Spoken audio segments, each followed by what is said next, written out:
laying around the house and just having access to the phones. Parents have some responsibility as it relates to that. I don't know how many of you have a cell phone. I would think pretty much everyone. Do your parents pay for that phone? If your parents pay for that phone, you can bet that they have a right to take a look at what's on that phone and have a responsibility in some respects to make sure that they know what's on the phone. So, and I know you kind of got a rule with your kids that. Well, we laugh all the time. Brent, my second one, who I just want to make sure you guys understand, I love my son. But he's the second boy, and all the gray hair I have, he causes, but he would change his password all the time. And do you think that would cause me to be suspicious as a father? Sure, absolutely. And the reason we talk about this is just because what we hear all the time is surprise from students that somebody found out about what's going on. And it's not necessarily that your parents are trying to snoop or be suspicious. It's just that it's a natural timeline of life. We're going to look. Police are going to look. Administrators are going to look. We're interested, and we want to make sure you're making good decisions. And ultimately, when we find something, we have a duty to report it. And understand too, take off on his parents when you're thinking about school personnel or administrative personnel. When something is buzzing around the student body, something's going on. The faculty can pick up on that. That there's secrets and then people stop talking when people come closer. And understand that the standard is different for administrative personnel. It's reasonable suspicion as far as, hey, something's going on here. We might need to take a look here. We might need to get access to this. So that's something as well, because they always are going to have their pulse on what's happening in the school. And kids just buzz about things that are being passed around or things that are occurring. And when we say who's involved, it should be really who's involved and who's impacted. So one of the things we talk about is when we talk about victims, there's really two different types of victims of cyberbullying. There's the one that you just saw where this the young girl was bullied, and she's obviously a victim and suffered from that. A lot of times we had people who were sharing those naked photographs of themselves, and the question is, are they a victim too? Well, they're a victim, even if they've consensually given that photo over. They're impacting themselves because even though they made that decision, they didn't make the decision to share it with everybody else or to see it posted on the internet.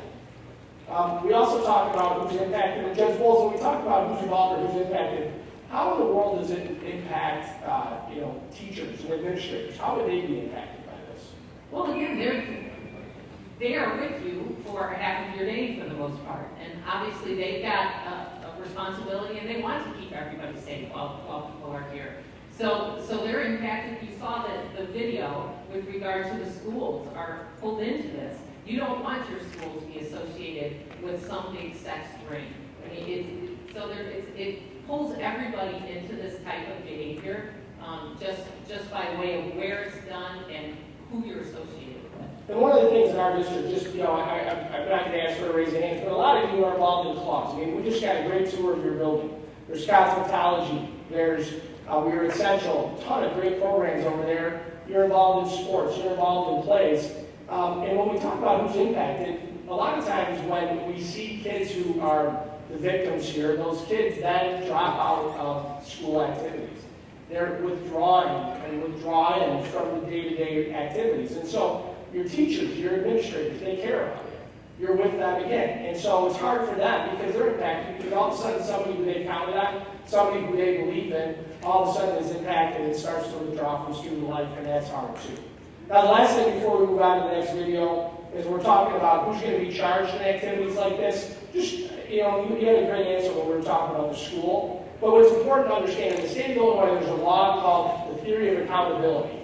And what that law says is that if you aid, abet, attempt to aid somebody in the commission of a crime, you are as guilty of that crime as if you committed it yourself. And why is that important? Why do we have a slide on that? Because a lot of times what we found is that 15, 16, 17-year-olds, you guys know what's right and you know what's wrong. You know that you do not necessarily want to get fully involved in something, so you might give your friend your phone to use so that they can do it. You might be willing to post it on your story, but not on somebody else's story. But understand, just like that girl in the school bus who filmed it, once you get a little bit involved, you're fully involved. And so what you have to understand is there's no standing around on the fringes in the law in Illinois. If you attempt to aid, you're going to be charged just like the person who committed the crime. So Judge Bowles, you ready for the next video? Yeah, just one thing first. As I spoke about in the beginning, I think the biggest increase we have seen, especially since the pandemic, as far as criminal charges go, have to do with what has happened behind the scenes. Whether it's intended or not, some of the devastating or traumatic impacts that occur as a result of this behavior. If you're thinking of sharing a naked picture of yourself with someone, don't. There's a real good chance it could end badly, very badly. This family is mourning the death of their teenage son who killed himself after he got caught up in a sextortion plot, all after sharing a photo. Riley Bassford was a typical 15-year-old who loved the outdoors. Last month, he joined Facebook. On the day he signed up, he got a friend request which appeared to come from an attractive young college student who said her name was Megan. Dirty blonde, flowing hair, sundress, beautiful. She lured Riley into sending her explicit photos of himself. But it was all a fake and Megan did not exist. The teenager was being catfished. What followed was a barrage of messages demanding $3,500, or else his photos would be posted all over social media for all the world to see. Cyber expert Carrie Active says Riley was a victim of a sextortion plot, a crime that is increasingly targeted at young people. Sex crimes against kids have doubled since the pandemic. Our kids are online. He just lost his mind in embarrassment and fear and scared, and they kept hounding him. The blackmail threats started at noon. Just 2 hours later, Riley, apparently overwhelmed with embarrassment, went up to his room and shot himself to death. So understand, obviously, that whole situation started out with a criminal intent. It was an extortion attempt, money. But whether anybody expected a death to occur as a result, probably not at the beginning. But that's what happened, and that's where the responsibility lies.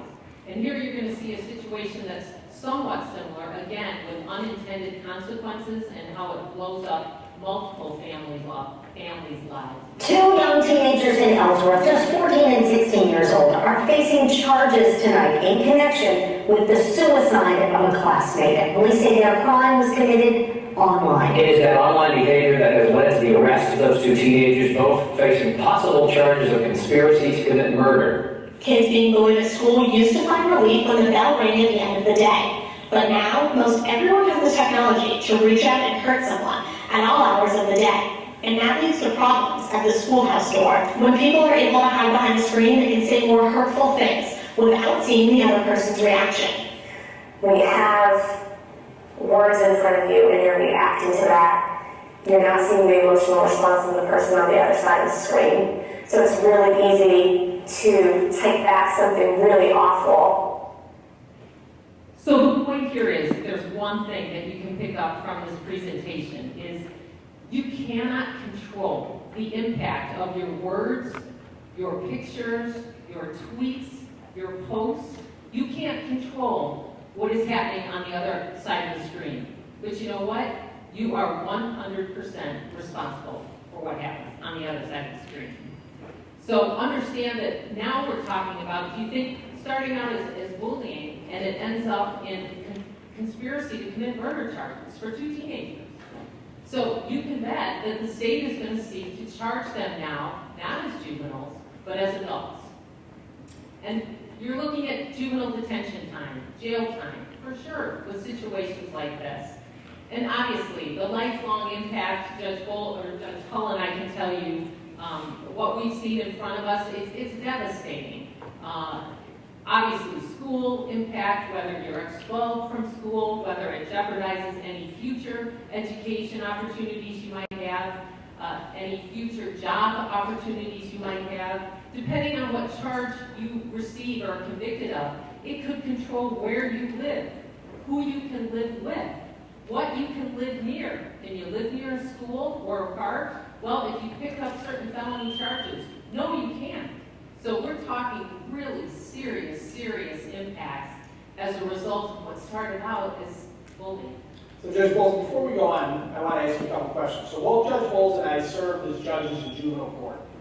And so when cases like that happen, and kids came in front of you, did you tend to see the kids, were they remorseful, were they sorry, like in this situation, were they sorry about what they did? And how did that impact the criminal case? Again, it's devastating oftentimes to sit in a juvenile court because by the time you see the juvenile there, and a juvenile always has to have his or her parents or guardian with them, everybody is shattered, quite frankly.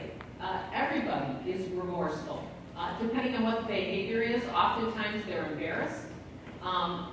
But you know what? It's too late. It's too late.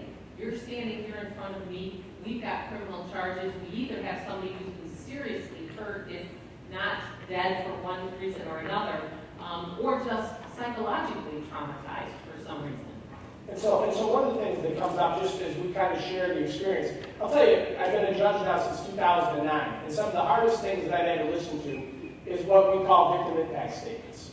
So whether it's a case where, in most cases don't result in death, but they're harassment, what will happen is that the victim of the harassment will come into court, either themselves or with the family, and they will share with the court and share with the other people the impact that being cyberbullied had. And again, it's so hard as a judge is when you see and hear the impact that this bullying had. It's one that the kids who sent the text messages, you can tell they're genuinely remorseful. They had actually no idea what kind of impact they were having. But again, you have to remember, it doesn't change the impact on the victim. And the other thing as a judge is, we feel bad. As a judge, I don't lose my feelings. I don't stop being a human being. I feel horrible for the person that sent that text, and I feel horrible for their parents. But as Judge Bull said, it doesn't change the fact that they're accountable and that they have to be punished. Now, the punishment also doesn't end in court. There's other things that you have to understand come with this. So if somebody ends up in juvenile court, and in front of us, then we end up imposing a sentence. And a lot of times we're not imposing jail, but we're imposing somebody has to do community service hours. Somebody has to do or refrain from doing certain things. For instance, we can decide that you can't be on social media. And we have probation officers that can monitor that. There's a lot of times where, again, because of community service hours, if you were in sports, if you were in a play, if you were in music, all of a sudden the things that you used to do after school, you can no longer do because you're no longer in control of your time. We're in control of your time. And parents get upset and kids get upset, but unfortunately that's part of that accountability piece. In addition, when we talk about reputation, privacy, future career choices, it's so hard when you think about how fast this happens. Sometimes it happens before you even get a chance to catch yourself and to tell yourself to stop. You're angry about something, you're mad about something, you decide you want to respond to something. You guys can text faster. I'm a one-finger texter, right? Your parents text like that, punching at things. You guys, with your two thumbs or whatever else, you can text so fast that you can text and hit send before I even finish the sentence. And that's good in some ways, but bad in the criminal context, because a lot of times, once you hit send, it's too late to pull back what you just said. Three students at a high school in Gurnee are facing charges in a case of sexting and cyberbullying. Right, they were charged with felony distribution of child pornography, and as Judy Wang reports, if guilty, the charges come with severe ramifications. It is not over yet. Gurnee police say the three boys are not the only ones who did this, and they will likely make more arrests. School administrators sent parents an email about the issue. Parents and students are now wondering just how far this investigation will reach. All of the students involved are freshmen at Warren Township's Eau Claine campus.